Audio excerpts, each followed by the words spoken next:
was easy. That was easy. That was easy.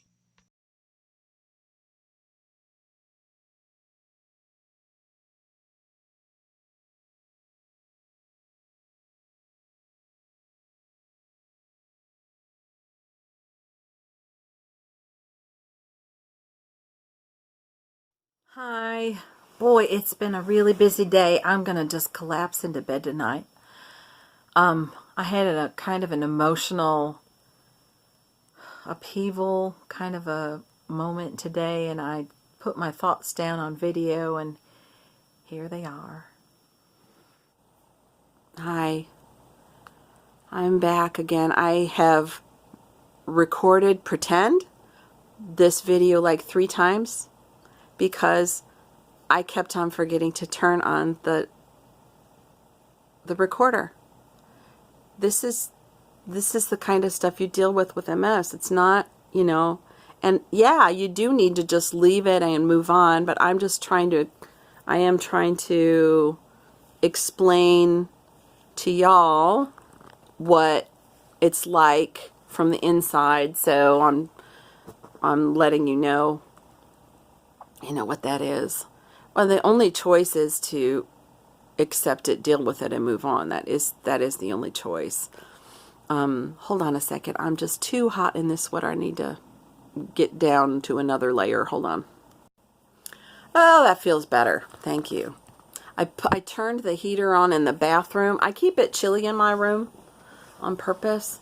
And I turned the heater on in the bathroom, and it's warm in this area up. That's just a little too much. So anyway, and here I am, just sidetracked again.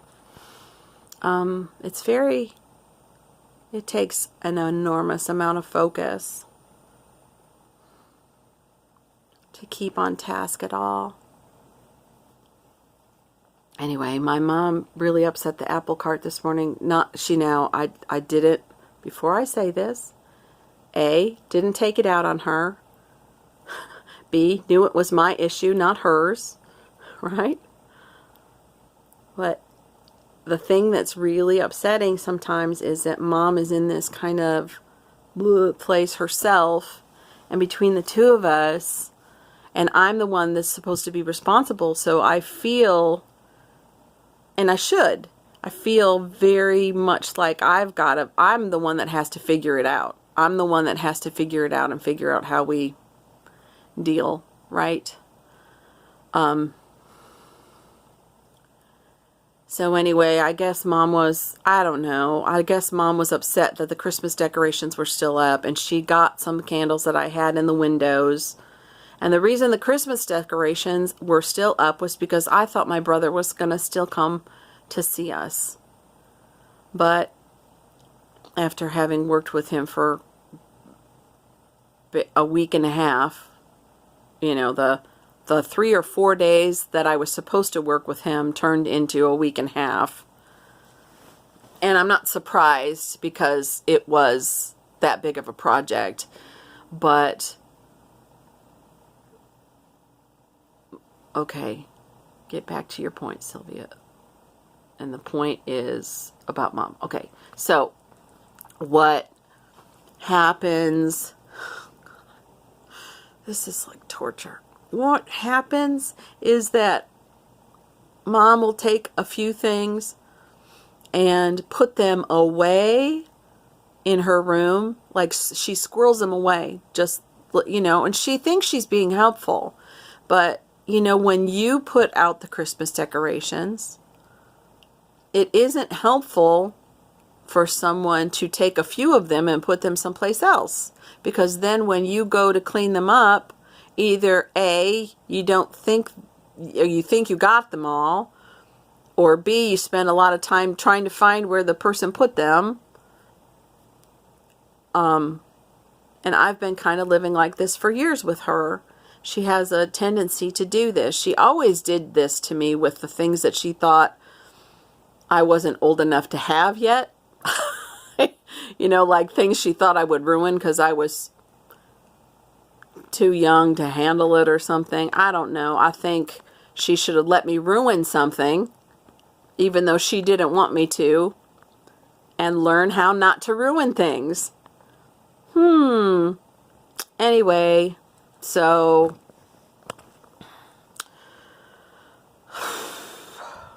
I've just had it today, kids. Woo! So I'm trying to figure out, how to organize this whole household. But my mom has a tendency to do this. And she does it with the silverware.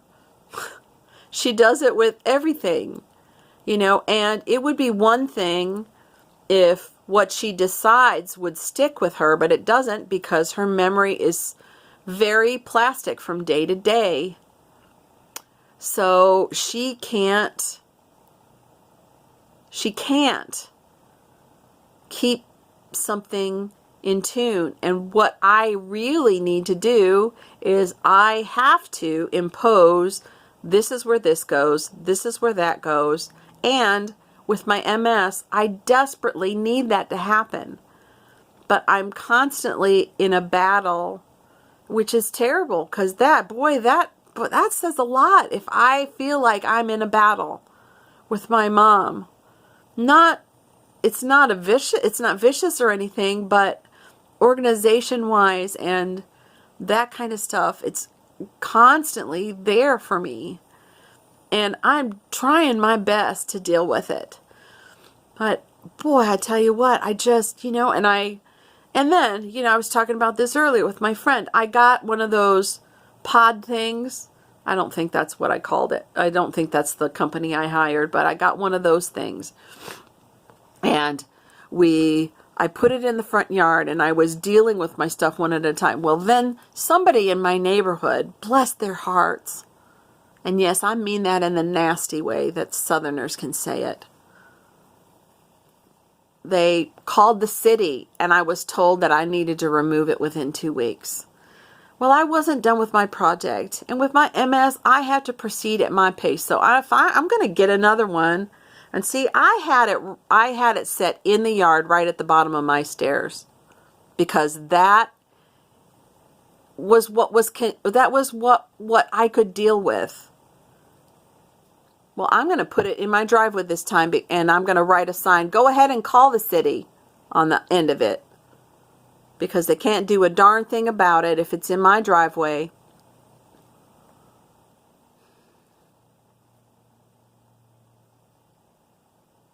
And I know that it's about being flexible, but it feels like everything that I try to do, somebody or something comes in and swats it away. It's just really frustrating. And I don't always have the brain power. I am really smart. I don't mean to say I'm not. I am. But the neural connections up in my brain, some of them are severed. When you look at the MRI of my brain, it does look like Swiss cheese up there. It does. And thank goodness, brains are super, they call it plastic. They're very malleable. So anything that gets disrupted, I can reroute through another area, but it takes time and attention. And as I was probably saying before, I see now I have recorded this 3 times. And I don't know what I have said to you on the recording and what I said to dead air before. So what I was saying is having MS is kind of like having the brain of a 22-year-old, and there you're still like, what your brain is capable of, but it's actually literally set up like the brain of a 2-year-old. So you're very volatile emotionally. You know how 2-year-olds are when they're right in the middle of, they're taking that leap, right? They're going to that next level. And you're constantly in this place. And then people are just really not understanding. And it's the way it is. Nobody can understand it from the inside. It's just the way it is. But, it's just a really terrible place. And yet you're the only one that can do anything about it. You're the only one. So you've got to just suck it up and deal. But it's okay to be upset about it. It's just okay. sometimes letting it out lets it out so that you didn't let it out. Escape. Let that negative out. So, anyway, I just wanted to do this as an aside. I have no idea. I had a lot of really good things to say, and I don't know. I don't know what I've said and what I haven't said at this point. Because I just don't. So, anyway, okay. I will do my video later. This is just going to be inserted, and I may have to edit it heavily because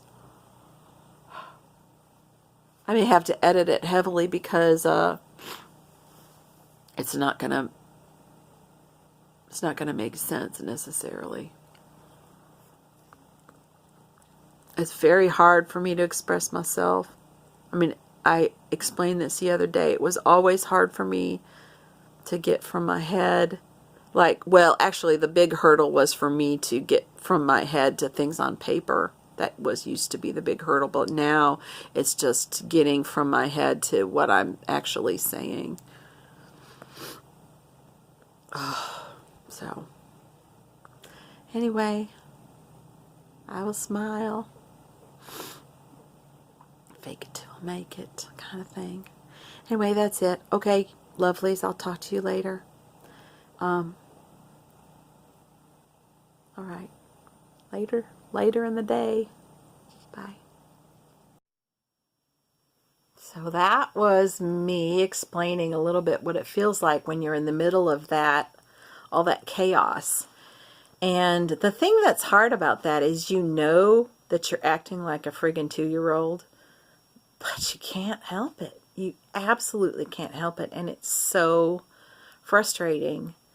And it's it's a little bit like that analogy, the harder you hold on to sand, the more it slips through your fingers. It's a little bit how your mental capabilities kind of treat you in those moments. The harder you try to narrow in and focus, first of all, the more upset you get and the more your heart rate goes up, which it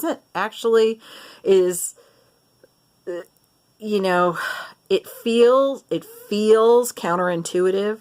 But what you have to do is you have to relax and get yourself to go to a lower stress place. But sometimes, depending on the situation, you kind of just got to buckle down and get through it. And unfortunately, with the MS added to it, then the thinking process is really messed up. You don't always handle it well. I mean, and you just have to forgive yourself at the end of the day, because